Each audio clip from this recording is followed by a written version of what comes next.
New York City is one of the larger jurisdictions probably in the world as far as criminal justice. I practice primarily in the Bronx, but even in the Bronx we have somewhere in the nature of 20,000 to 30,000 arrests and new cases every year. So if you multiply that over New York, it's just massive in its scale.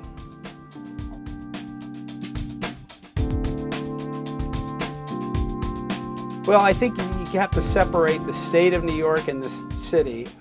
If you look at I'm not familiar with upstate. I think it's very different. I think in New York City you have a tremendous amount of smart, motivated people on both sides, judges, attorneys. And I guess you also have the other end of the spectrum, people that are less capable. But at least you have a wealth of people that know what they're doing to try to make up for those that don't.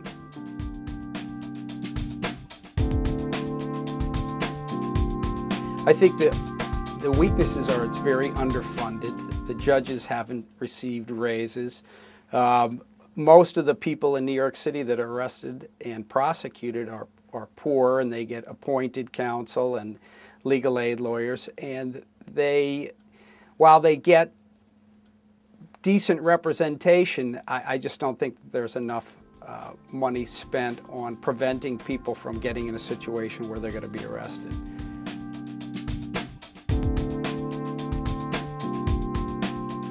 Well, I mean, I think the criminal justice system is probably 10 or 20 years behind all of the changes in society. I don't know if it has much to do with him or just the way that the criminal justice system is treated.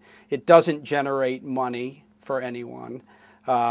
So when times come to allocate funds towards programs and things, I think people are loath to commit money to the criminal justice system. So I don't know what his particular position has been or how it's changed. I don't know if somebody younger coming in would do a better job. They would just be different.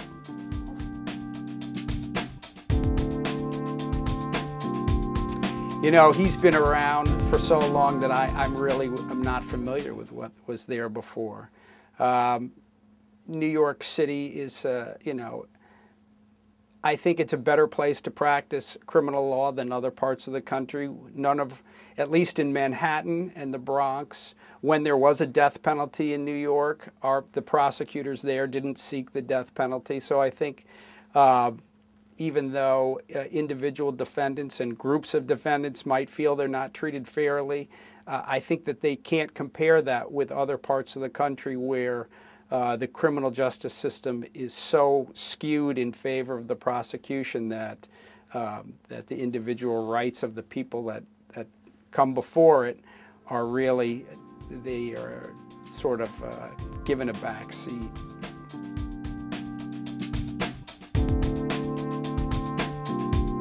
Well, I think there's been a focus over the last, I think since Giuliani, on prosecuting just about everyone. In other words, from the smallest status crimes, jumping the turnstile, smoking marijuana on the street, that just the massive numbers clog up the courts, and we see that on an everyday basis. Now, as a criminal defense lawyer, sometimes your clients benefit because the system is so overwhelmed.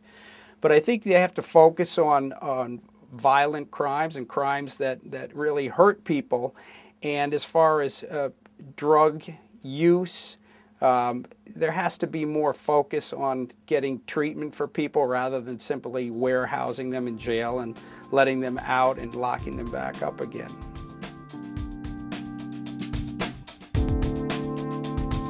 I think there should be something short of putting them through the system. Generally nowadays, most of the time people are arrested, they're put in through the system. They have to go from police station to the court for 24 hours. They have to wait along with people charged with murder, robbery, and other serious offenses.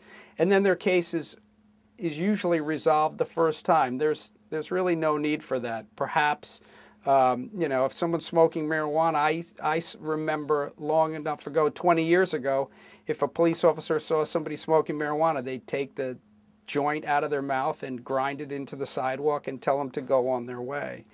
And with other offenses, I think there are steps you can take pre-trial or pre-prosecution that wouldn't utilize all those resources. Because every time you arrest one person, it requires overtime for the police, which is maybe a motivation why so many people are arrested.